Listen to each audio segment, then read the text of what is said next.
Hey everyone, welcome back to the realm. I'm Gina, I'm Rob. I'm Amy. and it is Weird Weekly News time. It's just us three tonight. We send our condolences out to the rest of our team members who had a very sad loss this week. So, we will try our best to do this episode justice without their laughs and smiles and goading, but our love goes out to our team members. So if you guys can keep our team in your thoughts, they've had a significant loss this week, so our thoughts are with them. But having said that, I say that every episode. Having said that, You do say that every episode. I think I need to get a new line. Or maybe we could just put it on the back of the shirts or something. Having said that. It's our catchphrase. I love it. I love it. I love it. I love our new t-shirts, by the way. Yes, They're me too. fantastic. You guys need to, so I'm going to post them on our Facebook page.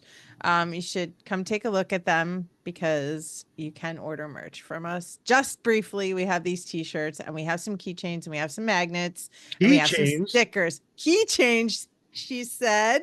Yes, keychains. So we have that. We'll be setting up a little merch thing here soon if people are interested.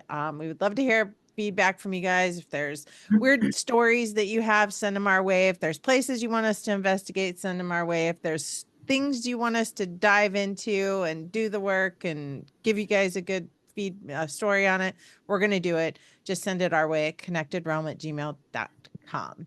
So the other thing I say is, without further ado, again, I need to come up with something new. So I'm gonna invest in a thesaurus, or I'll just like use it like the thesaurus online. We'll come up with something else. Come up with different catchphrases. But I'm gonna share my screen.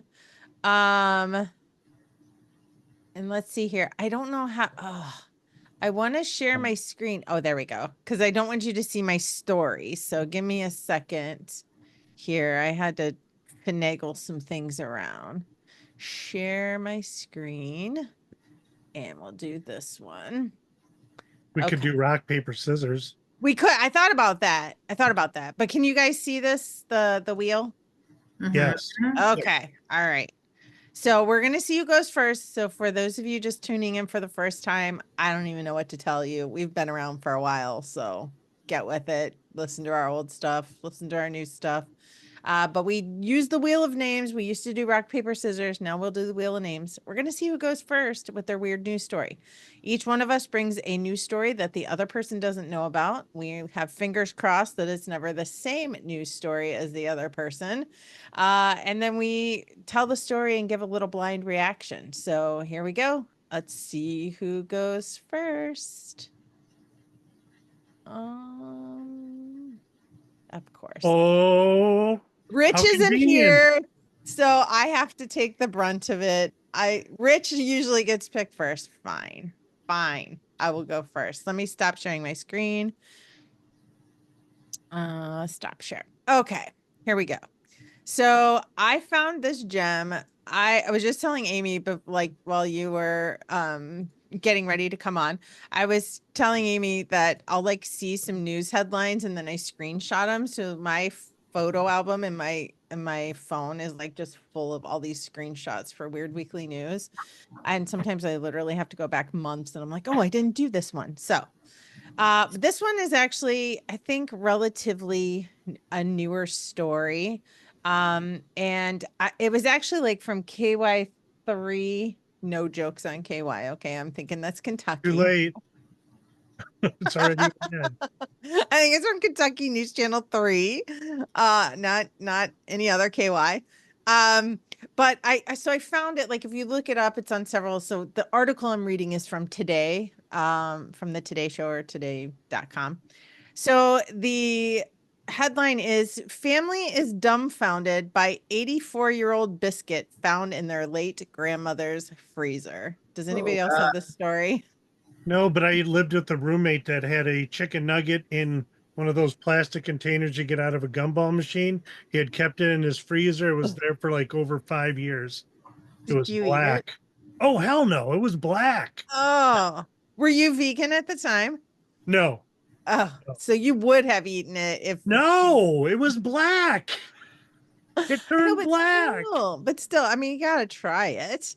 No, You remind me of the type that would have tried it, and I feel no, slightly disappointed in this no, Rob that I had imagined in my head. no, You're not living up to the no. hype. Wow. Ow. I've seen that nugget. She did. I did. Yeah, I mean, you guys have been together since the beginning of time, I feel Right. like. So I think there's not much that you probably have not experienced together. All right, but back to Grandma's biscuit. Yeah. Okay, so a note paired with a biscuit that it was made in 1940.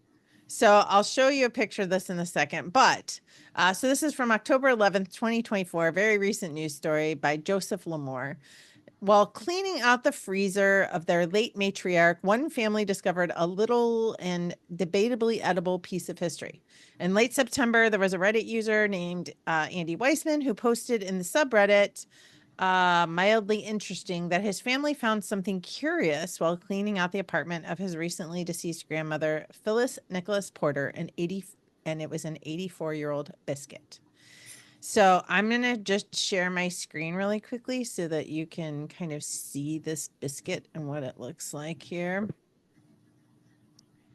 All right. Are you guys able to see this? Oh yeah. So at the note, the label on it said biscuit. Is that a bite taken out of it? That's what I think. It looks like it does have a bite taken out of it.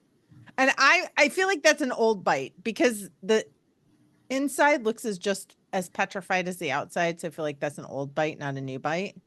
But it says biscuit made by Mrs. Dana L. Chambers on August 19. It doesn't give a date. August 1940 at the Blankenship home.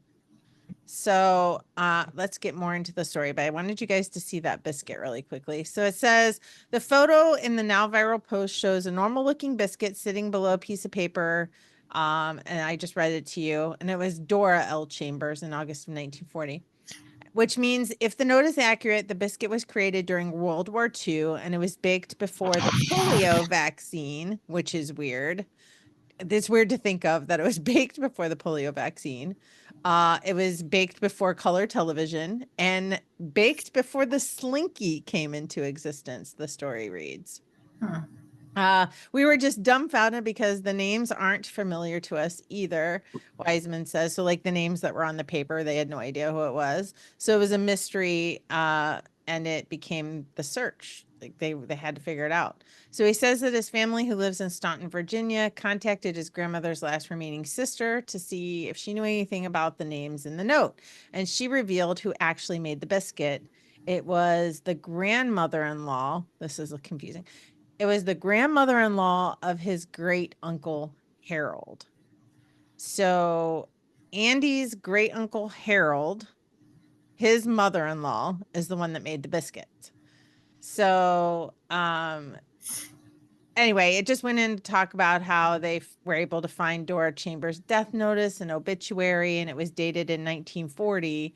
So they think that they must have just saved her last biscuit, like, because she died that same year. So, I mean, who knows how she passed away or anything like that. I mean, I don't want to, I hope it wasn't from that bite of biscuit. It was evidence. It's a poison biscuit. We just said that at the same time. Oh, were you saying that too? I was like, oh, I wonder if it's from Well, the that's because biscuit. she probably, she poisons most of my food. So Just slowly. That's what's wrong with you. Yeah, it's like you gotta have that. that's what's wrong with me. Oh man. I just saved a lot of money on therapy. I'm a roll. It's- I'm on a roll tonight. I'm on a biscuit tonight. Dun dun dun. Did you? I mean, I'm not saying, but I don't want to throw my grandma under the bus, but Again. I feel like you could have found that in her cupboard, and she'd be like, "It's still good." She found a fruit cake in the back of her cupboard the same year Rob and I were dating, and she's like, "Here, have some fruit cake." Well, of course, Rob's like, "Ugh," on his plate, and then he scrapes it onto my plate. Like I have to hurry up and eat it so I don't hurt her feelings. And then after I ate it, she goes, "I found that in the back of the cupboard. I'm sure it was from last year or the year before." But my dad That's was why like, she "It is has the enough way she alcohol is. in it to be okay." But I'm like, it was disgusting. Now I know. I think fruitcake is disgusting regardless. So I don't Well, even I care can if choke it's it down fresh. if my grandma offers it up, but I mean, Yeah. back in the day. But ooh, it was Okay, so but I think some people are like that. They're like, "Oh, it's good, just what, especially like if something like falls on the floor, like the people that are just like, "Oh, just wipe it off, it's fine." I yeah. live in a house full of animals. There is no 5-second rule here. Everything is going to look like a jelly side down piece of toast. Like that's I say the jelly side down. You know how like if you have a piece of jelly toast, falls jelly side down, you pick it up and there's all the little hairs and weird stuff. Yeah, that's just what it's going to be. I mean, we vacuum all that we can, but nothing's We safe. live in Can't a house win. of You animals too. can't The win. only thing that's Bah. safe on the floor is an M&M. Okay. Let you said you can't see the floors. What? I said no. We have animals too, but the only thing that's safe on the floor is an M&M. It has heart. Oh, yeah, that's true. Okay, maybe an M&M you could wipe off. I think so. I think so. Hold on a second. Let me get to our screen for our wheel of names. Did I do that? Okay, hang on a second. Now I got to bring it back up again. Okay, here we go. Now let me share the screen. I'm not doing this very Who fast. was that? tonight. Was Urkel. that Urkel? Yeah. Yeah. Did I do that? Okay, here we go. Let's see who is next. My bet is on Rob. I'm betting on Amy. Oh, you There's lose. still a chance.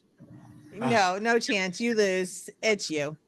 But if you So- could hear this thing clapping for you and going, woo, you would be I really wish excited. I could. I wish that everybody could, because sometimes I just need that in my life. I wonder who's I'm going gonna get better. So I came across this story, and at first, I mean, weird weekly news, right? Mhm. And what says more weirder? What says weirder than Florida man? How about Florida woman? So, so Does it have to do with cocaine? it does not have Okay. to do with cocaine, Okay. but I'm it does surprised. have to do with clowns Oh, and murder. murder. So, right. So when I originally looked at this story, I'm like, I don't know, this is weird. But now I'm like, I need more information. I'm like, we could do a whole episode on this. But Mhm. so this is not the article I got it from, but this is how this article on May 26, 1990, Marlene Warren was having breakfast with her son, Joe Ahrens, when he says a clown approached their front door carrying a basket of flowers and 2 balloons. Ahrens remembers his mother gleefully answering the door and accepting the apparent gifts, not expecting that she would at that moment, how pretty would be her final words. Within seconds, the police say the clown lifted a gun and shot Warren in the head, ending her life and Oh my starting a decades long search for answers. Now, That poor when I kid. first, right, it's horrible. And at first it was mildly like, oh, this clown with a gun and stuff. But then I'm like, people are afraid of clowns. That's got to put like a whole new meaning on it. A woman who pled guilty to dressing as a clown and in 1990 murdering the wife of a man she later married was released from prison Saturday, ending a case that has been strange even by Florida standards.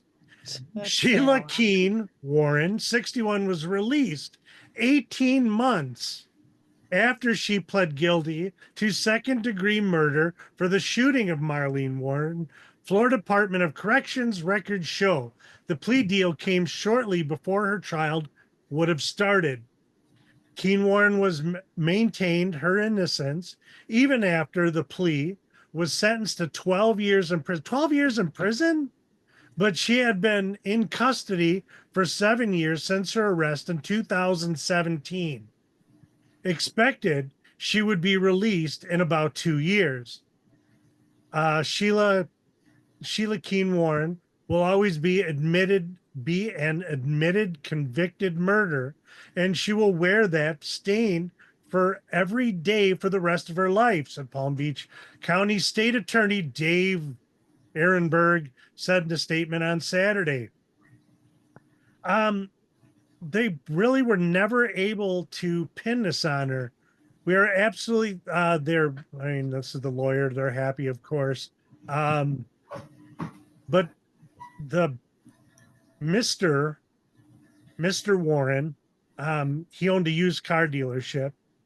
So the cars and the clown, can I just call her the clown? Yeah. Sheila the clown. Sheila would move the cars around. She worked there. She was, I guess, some kind of secretary, but still ended up doing a lot of work, moving cars around or whatever, porting or whatever they call that. And so, like, the only evidence they found was some hair. And so she could have been in any of the cars. The car was reported stolen. The car that they found, even the kid whose mother was shot said that wasn't the getaway car. But to piece this together to even like the balloons, there was only one of the balloons said how nice. The clown pulled a gun right after responding. How she responded, how nice. There was something that was written on one of the balloons that was only sold in one store in that area. There was they identified Sheila as a woman who had bought a clown suit. They identified Sheila as the one who bought the balloon that said "You're the greatest" that was only sold in one store at the Publix market. But they were just never able in 30 years to put it together until, I don't know, they came up with a plea bargain. One DNA sample somehow showed both male and female genes, he said, and the other could have come from one out of every 20 women. So they didn't have a lot of information, evidence on her, but they didn't really state what the final, Like how they got her to plea. how they finally actually got her, that this must be her and we're taking you in. But then to sit 7 years, but she really didn't get anything. I mean, this wasn't a random act of violence. This was an assassination. And it was Right. believed that they had an affair. There were several people that believed they were having an affair. Of course, both Oh. denied it.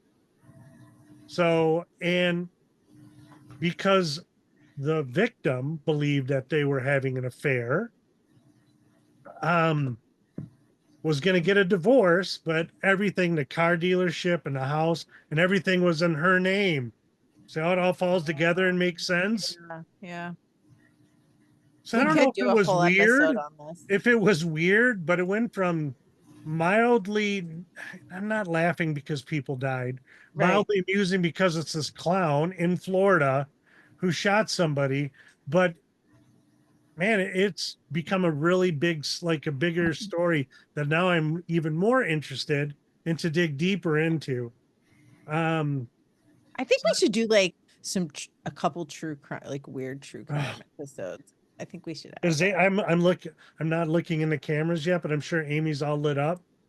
that. Yes. I mean, like, because these are like weird circumstances, especially like the true crime where it comes like mixed with the paranormal. I mean, there's so many true crime like podcasts. So I'm not trying to You like guys could get reinvent the some wheel. pumpkin spice and Right. lattes and sit there I'm and not a drink pumpkin it. spice person, but that's okay. We could do something that's mildly similar. But I can see what you're saying though. I can imagine like flipping through and finding this headline like, Florida woman dressed as clown, whatever, and you're just like, "Oh, okay." Because we've had a couple of the Florida man like criminal type things. And then all of a sudden you're like in this giant rabbit hole of what the That's this kind of been what it was. I thought it was going to be a short article, but it kept going and it go. kept going. And it was on AP News right? Where usually the articles are really they're short. They're short articles. So I don't know. I don't know what else more to say about it. That's Maybe okay. You said sometimes when I enough. read it, I'm like, was this just more interesting to me? Yeah. No, it's still a weird news. It's still Susie weird. would hate it. What's it? Susie would hate it. Right, because of the clowns, right? hmm She's gonna be like, "See, They're This dangerous. is why I'm afraid of clowns. yes." Perfect. Oh, well, All right. okay. Thank you for that story. Amy, are you somebody that needs to see the wheel spin and your name chosen? Oh, I'm fine. I was just gonna say, I wonder who's next. Um.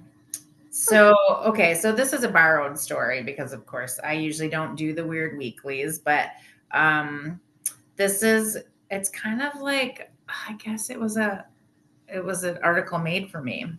Oh boy. Because Poison. it's about 43 monkeys that escaped from a facility in South Carolina, was it? Yep, South Carolina. So, you know, basically it's talking about how 43 monkeys escaped from a medical research facility, which Oh boy. Good. and It's not good. today they found 24. So I'm going to kind of read some of this article here. And it's basically saying like 24 monkeys were captured on Sunday, the day after another of the 43 escaped monkeys were recovered. Okay. A sizable group remains active along the compound's fence line and bedded down in the trees for the night. Police in Yemassee, about 50 miles northeast of Savannah, Georgia, said in a statement, veterinarians have been examining the animals and initial reports indicate they are all good health. Well, for now, until they start their testing. Right. It's rhesus monkeys, which, What? yes. What is the author? Not James Patterson. It's come on, he's not. It's not Stephen King, but it's kind of like Stephen King. What's his name? I don't know. I've already tried to think of it. No. You think I'll keep reading. Okay, so rhesus monkeys made a break for it Wednesday after an employee at the Alpha Genesis facility didn't fully lock a door as she fed and checked them, officials said. Since their escape, the monkeys have explored the outer fence of the Alpha Genesis compound, cooing at the monkeys inside because they're probably friends. Oh, The primates continued to interact with their companions inside the facility Saturday, which police said was a positive sign. Alpha Genesis CEO Greg Westergaard says that the efforts to recover all the monkeys will continue as long as it takes. The monkeys are about the size of a cat. They are all females weighing about 7 pounds. Alpha Genesis federal health officials and police said that the monkeys pose no risk to public health. The facility breeds the monkeys to sell to medical and other researchers. Gross, oh. right? Alpha Genesis provides primates for research worldwide at its compound in Yemassee, according to its website. I'm disgusted by them. That's sad. That is so sad. I I have to say, first of all, I'm glad that they escaped. And in the very least, Run. right. And in the very least, giving these people a run for their fucking money because first of all, like I get we need to figure out like how things are be safe, but we got to find a different way. Like seeing all this stuff that people have done to animals like mice and monkeys, it's mind-boggling to me. Yeah, we could do that to prisoners instead of death sentence. Maybe. I mean, but is that considered inhumane? I mean, I think everything it's is inhumane to do it inhumane. to an innocent monkey. Yes. Now, it is Dean Koontz and Thomas. Yeah. Rhesus monkeys. As soon as I saw that, I'm like, oh my God. They're like kind of a. What was the book that Dean Koontz wrote? Odd Thomas. Odd Thomas. It's a really good book, by the way. I don't mean to toot his horn, but it's a really good book. It was a really good book. Yeah. So they're not already experimented on, right? No, they working for Dean Koontz.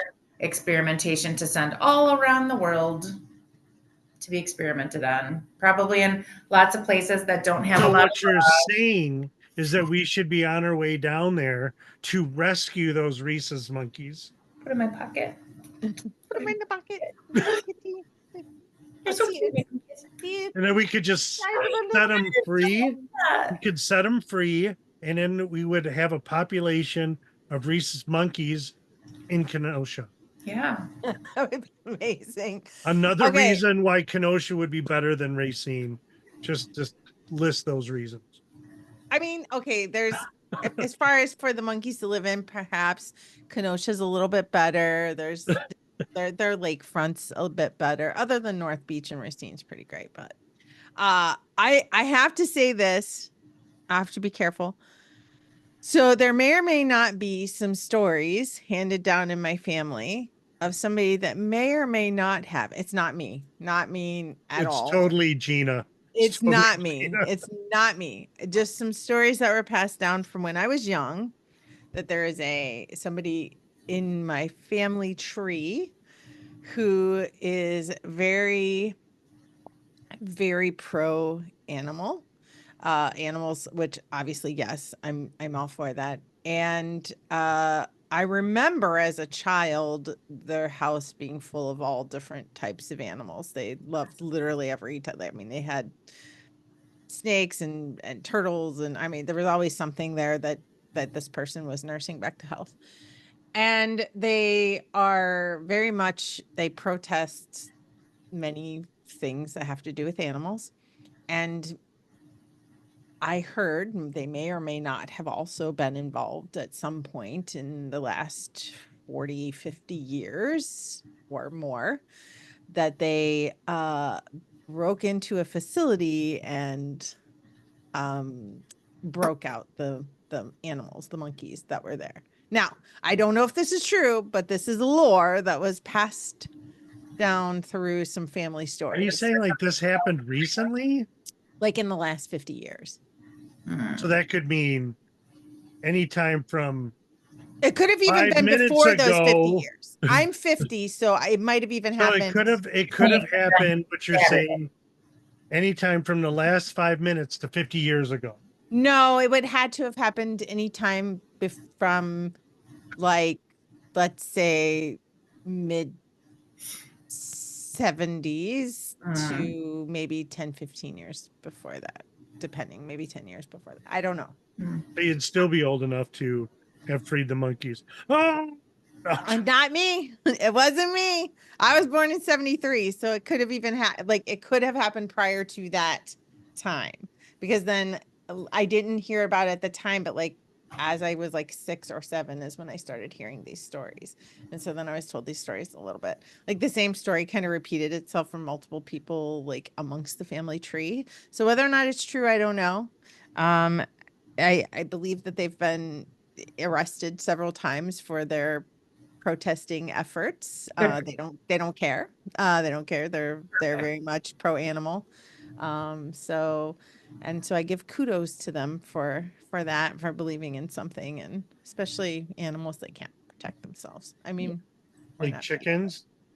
You two are far better than I am because you're both vegan. So you're far better humans than I am, I have to say. Well, he's a cheese eater. Why is this like sudden name calling and We are totally whatever. we are ripping on Rob so hard. This is what happens when you're abandoned by your friends. So Right. just saying. I'm not doing any more without my backup. I Where's my asked backup buddies? I asked your vestie if they were going to be able to join us, and they What? had work to do. So that even your They ain't vestie, doing no work. yes, they are. I'm telling you, Working on watching TV, probably. maybe. I had to text them in the last interview and like, can you turn down the TV? So they better be doing some research. You better say Rob said. Yeah. I'm gonna tell. I'll tell them. Well, guys, thank you so much. I know we had kind of a long night because we did an interview before this. So for those of you that are listening to this weird weekly news, if you did not listen to our episode with Ann Barham, who is a licensed family therapist, an author, and a certified past life regression therapist, she has been on TV and radio, and she came on our show and we were able to interview her and we talked about past lives. That you guys do not want to miss that episode. I think It was it a was, good one. yeah, it's good. You don't want to miss it. So back up a couple days, you'll see that episode. Go out, get it, listen to it. We love you guys. Thanks so much for your support. Get a hold of us at connectedrealm@gmail.com. Until next time, ciao.